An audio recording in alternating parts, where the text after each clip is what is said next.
Halo, assalamualaikum teman-teman semuanya. Selamat pagi, selamat siang, selamat malam, dimanapun kalian berada, sehat-sehat semua ya. Well guys, jadi di video kali ini Jokastoy akan ngelanjutkan nge-breakdown episode ke-7 dari series Daredevil Born Again. Kemarin aku ngomongnya salah ya guys. Mohon maaf banget untuk kalian semuanya udah ngingetin di kolom komentar. Terima kasih banget bahwa sebenarnya series Daredevil Born Again ini belum berakhir ya guys. Jadi aku pikir kemarin sudah berakhir, tapi ternyata masih ada sampai episode 9 ya, sampai 15 April. Ya udah nggak apa-apa. Mohon maaf ya guys. Lanjut aja kita nge-breakdown episode ke-7 dari series Daredevil Born Again ini yang tambah seru banget di episode kali ini. Oke, langsung aja kita bahas. Here we go. Episode kali ini ngikutin peristiwa di episode sebelumnya, di mana Daredevil akhirnya memakai mantel Daredevil kembali dan menyelamatkan Angela Del Toro dari serangan Muse. Muse pun berhasil kabur, teman-teman.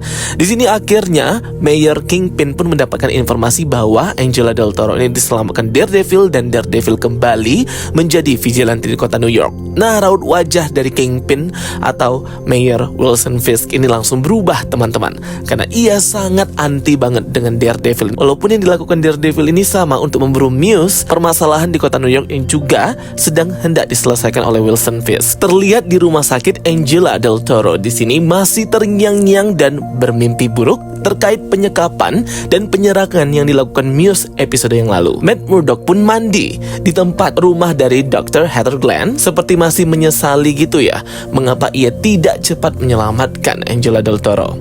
Di sini Dr. Glenn ikutan mandi sama si Bang Mamat ya teman-teman. Bener-bener deh, ini scene-nya tuh 18 plus banget nih guys. Dr. Glenn juga terkejut melihat memar yang ada di sekujur tubuh dari Matt Murdock yang merupakan memar baru ia dapatkan. Mereka pun berpelukan dan berciuman di shower tempat mandi ini, teman. Setelah mandi, terlihat Matt Murdock bersiap dengan memakai setelan jasnya. Dr. Heather Glenn juga mempertanyakan kepada Matt Murdock terkait memar dan luka-luka yang sering ia dapatkan ketika Matt pergi keluar. Dan ini adalah luka yang baru. Dr. Heather Glenn juga mempertanyakan terkait luka yang didapati Matt beberapa waktu sebelumnya. Apakah ini adalah tindakan Matt yang berusaha untuk menyakiti diri sendiri karena trauma masa lalu? Karena terkait kematian teman seperjuangannya di firma hukumnya seperti Foggy Nelson dan Karen Page. Tapi tentu yang membuat trauma lebih ke Foggy Nelson karena dia mati ya. Cuman kalau untuk Karen Page, hubungan mereka jadi renggang dan hilang gitu. Hal ini ternyata diketahui oleh Dr. Glenn, teman-teman, membuat Matt Murdock di sini seperti merasa bersalah kepada Dr. Glenn karena membuatnya khawatir. Mereka di sini sudah saling cinta ya guys. Dan Dr. Glenn berusaha untuk membantu Matt menyembuhkan traumanya yang masih terus menghantui di dalam dirinya dan bisa saja meledak sewaktu-waktu. Tindakan Matt Murdock yang berusaha untuk menyakiti diri sendiri tidak dibenarkan oleh Dr. Glenn di sini. Tapi Matt Murdock meyakinkan kepada Dr. Glenn bahwa semuanya tidak ada hubungan dengan masa lalunya. Tentu di sini posisinya Dr. Glenn belum mengetahui ya pekerjaan asli, pekerjaan sampingan Matt Murdock yang seorang Daredevil's Hell's Kitchen. Mereka pun tertawa bersunda gurau di akhir dari percakapan deep talk tersebut ya guys. Matt dan Dr. Glenn mengungkapkan rasa cinta mereka masing-masing berpelukan, dan Matt sekilas langsung meraba wajah dari Dr. Glenn, dari mulai hidung, kelopak mata hingga pipinya gitu ya guys, untuk mengingat wajah orang yang dicintainya. Scene pun berpindah ke kantor firma hukum Matt Murdock dan McDuffie, di mana ternyata di sana Agent Cherry itu sudah menunggu Matt Murdock. Mereka pun berbicara secara sembunyi-sembunyi di belakang McDuffie, membuatnya seperti merasa diasingkan. Matt menceritakan bagaimana aksi heroiknya menyelamatkan Angela Del Toro dari Muse dan menemukan lair atau markas dari Muse itu sendiri. Dan ini membuat Agent Cherry merasa khawatir karena harusnya Daredevil atau Matt Murdock ini tidak terikut lagi dalam kegiatan-kegiatan ketika Wilson Fisk sudah menjadi mayor atau wali kota New York.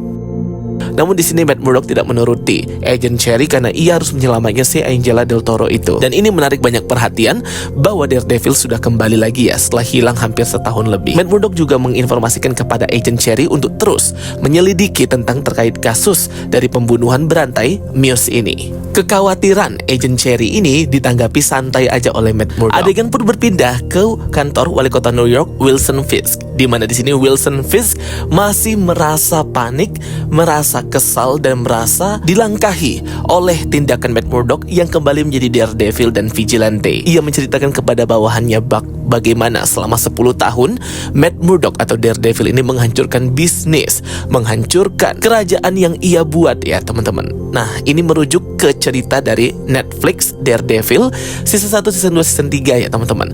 Bagaimana dinamika pertarungan dan dinamika hubungan rival antara Kingpin dan juga Daredevil ini di dunia nyata. Matt Murdock yang menghancurkan kerajaan yang dibangun, mafia, kriminalitas, bisnis oleh Kingpin ini yang mengefek ke dirinya itu ya guys. Dan kembalinya Daredevil ini tidak bisa dibenarkan, walaupun apa yang ia lakukan ini sama sejalan dengan apa yang ingin dilakukan Wilson Fisk untuk memberantas semua permasalahan, termasuk permasalahan Muse ini dari kota New York. Wilson pun di sini memerintahkan Buck untuk mempersiapkan peluncuran resmi dari Agent Task Force-nya tersebut, dan ia sedang menunggu hasil analisis pihak kepolisian terkait markas dari Muse ini yang hendak mereka temukan. Next, terlihat di sini bagian investigasi kepolisian dan Agent Kim ini datang ke markas dari Muse yang berada di bagian basement dekat dengan rel kereta api yang terabaikan jauh dari keramaian gitu guys. Di sini akhirnya mereka menemukan banyaknya darah, mayat-mayat yang digantung, lukisan-lukisan dari Muse baik mural maupun di dalam sebuah perkamen kertas gitu, bagaimana psikopatnya si Muse ini. Namun karena Agent Kim ini teliti, ia pun menemui sebuah bercak darah di sebuah robekan kanvas gitu. Dan ternyata dari situlah mereka akan menemukan identitas dari Muse ini guys. Di sisi lain, Matt Murdock datang ke rumah sakit tempat perawatan Angela Del Toro, di mana di sana ada ibunya yang menunggu bersamanya. Dan Matt Murdock ingin ngecek ya kesehatan si Angela Del Toro ini yang semakin membaik walaupun masih sekarat guys. Angela berkata bahwa ia diselamatkan oleh Daredevil. Ia melihat sekilas Daredevil yang berjuang untuk menyelamatkan dirinya. Ia harapannya sudah putus ya. Harapan Angela ini tidak ada ya teman-teman, karena apa yang dilakukan Muse ini harusnya sudah diberantas oleh polisi, dan ia tidak punya kepercayaan lagi dengan polisi. Tetapi Matt Murdock meyakinkan bahwa akan ada yang menegakkan keadilan dan jujur selain polisi. Tetapi ia mengingatkan Angela untuk tidak mendekati Muse atau mencari gara-gara lagi ya guys, karena ini terkait keselamatannya. Scene berpindah di bagian pelabuhan, di mana bertemu secara sembunyi-sembunyi Vanessa Fisk dan pihak dari mafia yang sulit mereka kendalikan, yaitu si Luka. Di mana Luka di sini tidak ingin membayar debit atau hutang yang ditagihkan kepadanya dari Wilson Fisk. Ia juga berkata akan mengkudeta si Wilson Fisk ini dan meminta bantuan dan dukungan dari Vanessa. Di sini terlihat Vanessa kayak mau membantu si Luka ya teman-teman.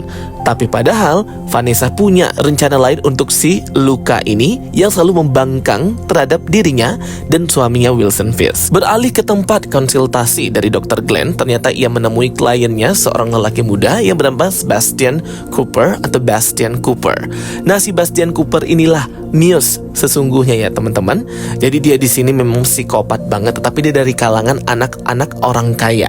Di sini seperti biasa Dr. Heather Glenn itu mendengarkan curhatan, cerita, dan sesi konsultasi dari Bastian Cooper ini kepada Dr. Heather Glenn. Bastian juga berkata bahwa yang mengimajinasinya selama ini menjadi Muse itu ya karena si obsesinya terhadap Dr. Heather Glenn ini. Tulisan-tulisannya, bukunya terkait psikologi, dan juga pengembangan diri self-development menjadi ide dan motivasi Bastian Cooper menjadi Muse guys. Benar-benar gila ya, psikopat banget. Di sisi lain, Agent Kim langsung memberikan laporannya, analisisnya terhadap bukti-bukti yang ia temukan dari sarang atau markasnya Muse ini ya kepada Wilson Fisk. Agent Kim menceritakan bagaimana mereka menemukan identitas di balik Muse itu, yaitu Bastian Cooper. Karena dari kanvas yang ia temukan ada bercak darah, itu adalah kanvas paling mahal gitu ya. Dan hanya beberapa toko yang menjual kanvas lukisan itu teman-teman. Dan dari beberapa toko tersebut yang membeli akhir-akhir minggu ini hanyalah 11 orang. 10 orang sudah ditemui dan semuanya punya alibi yang kuat bukan sebagai pelaku.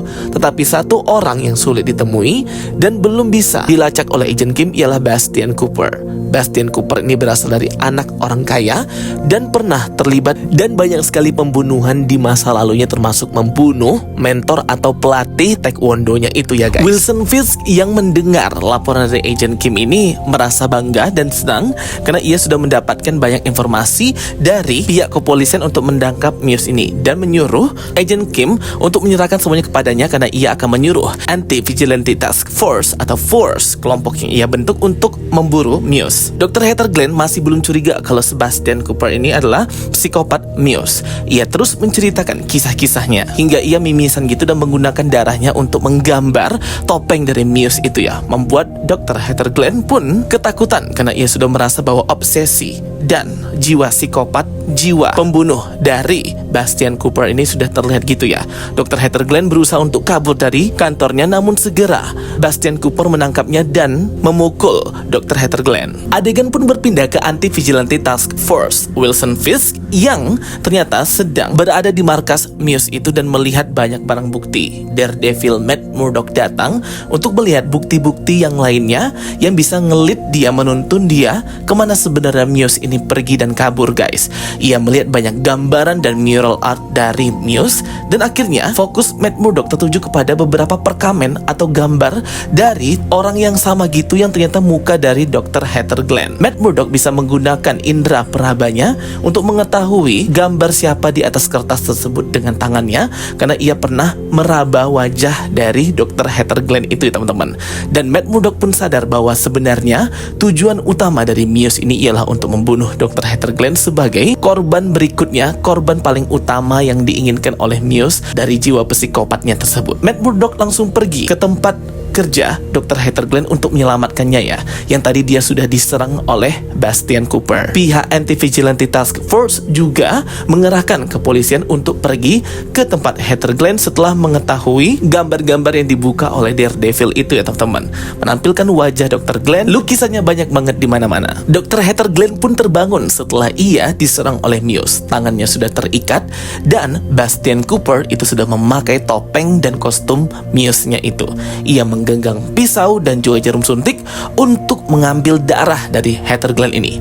Dr. Heather di sini ketakutan banget dan bersedih teman-teman. Sedangkan Muse sangat menikmati kegiatan psikopatnya itu ya. Ia menyuntikkan jarum dan mengambil darah Dr. Heather Glenn dan melukai tangannya, menyayatnya dengan pisau gitu. Belum selesai ia menyiksa Dr. Glenn, ternyata banyak mobil polisi sudah mengepung di tempat apartemen kantor Dr. Heather Glenn ini, membuat Muse pun panik dan bingung. Tetapi ia segera melakukan penyerangan selanjutnya kepada Dr. Heather Glenn dengan memakai kain putih gitu untuk menggambar, memakai darah si Dr. Heather Glenn ini ya. Benar-benar ya teman-teman. Hampir saja Dr. Heather Glenn di sini disakiti lagi. Ia berusaha kabur juga nggak bisa. Ia juga melawan dan menyerang Muse juga gagal terus. Dr. Heather Glenn pun diserang dan dilempar badannya ke lantai oleh Muse ini dengan membabi buta. Akhirnya Daredevil Matt Murdock datang berayun dan menghancurkan jendela masuk untuk menyelamatkan Dr. Heather dan menyerang Muse. Terjadi pertarungan yang seru banget di sini antara Muse dan Daredevil. Pertarungan habis-habisan ya teman-teman. Matt Murdock pun terkena sayatan, begitupun dengan Muse yang terkena luka dari senjata Daredevil. Untung saja ada Daredevil di sana. Pertarungan pun didominasi dan dikuasai oleh Daredevil sehingga Muse pun di sini terkena serangan dan terkena sayatan gitu, dia kayak pingsan gitu. Segera Dr. Heather Glenn menggunakan pistol yang dipegang Muse untuk menembak dirinya sampai 3 kali di bagian dada.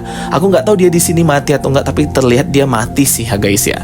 Namun ternyata darah dari Dr. Glenn ini sudah habis gitu dan dia kehilangan banyak darah. Matt Murdock di sini segera berusaha untuk menyelamatkan dan menstabilkan Dr. Heather Glenn sebelum para anggota polisi dan para anggota Anti-Vigilante Task Force itu datang. Jadi di sini Daredevil udah langsung menyerang Muse duluan. Jadi ketika kelompok Anti-Vigilante Task Force datang, Dr. Heather Glenn di sini sudah stabil dan akhirnya dia nggak jadi mati guys. Wah, kalau beneran mati, ini pasti benar-benar kena mental banget ya si Bang Mamat. Dan Muse, ia mati dengan bercucuran darah yang mengenai kanvas atau kain putih yang ia gambar dengan darahnya Dr. Glenn. Wilson Fisk pun datang ke TKP tempat pertarungan antar Daredevil, Muse, dan Dr. Heather Glenn dan berkata bahwa umumkan ke pihak pers bahwa sebenarnya yang menangkap Muse ini adalah Anti-Vigilante Task Force yang dibentuk oleh Wilson Fisk ke awak media. Akhirnya banyak ya pemberitaan di media bahwa yang menghentikan Muse itu adalah Anti-Vigilante Task Force, bukan Daredevil, teman-teman. Matt Murdock datang ke rumah sakit di mana Dr. Heather Glenn dirawat dan ia masih kayak trauma gitu. Di sini Dr. Heather masih belum tahu ya kalau Daredevil itu adalah Matt Murdock. karena ia seperti mengingat bahwa Daredevil itu memanggil namanya. Kelihatan banget di sini bahwa Dr. Hater sangat trauma banget ya guys, dan masih sekarat sama seperti Angela Del Toro. Pemberitaan di TV media pun memperlihatkan bagaimana Wilson Fisk menangkap Muse dan memamerkan topengnya itu serta kelompok yang ia bentuk Anti-Vigilante Task Force, teman-teman, sebagai garda terdepan untuk menghentikan para anti-vigilante ini main hakim sendiri. Dan akhirnya episode ke-7 ini ditutup ya dengan Vanessa Fisk yang menginformasikan mafia Luka untuk menyerang dan membunuh Wilson Fisk. Padahal itu adalah jebakan ya untuk membunuh Luka itu sendiri, di mana Wilson Fisk sudah menunggu untuk membunuh Luka yang tidak mau menurutinya. Dan akhirnya Wilson Fisk di sini masih menggunakan cara-cara kotor ya guys. Dan episode ke-7 pun berakhir di Daredevil Born Again. Masih ada episode selanjutnya ya. Mohon maaf kemarin aku salah sebut ya teman-teman. Kirain sudah habis, ternyata episodenya masih ada. Komen di kolom komentar kalau masih ada pertanyaan, kita diskusi bareng. Thank you for watching my videos. Don't forget to like and subscribe. Ketemu lagi di video aku berikutnya. Bye bye and see you next time.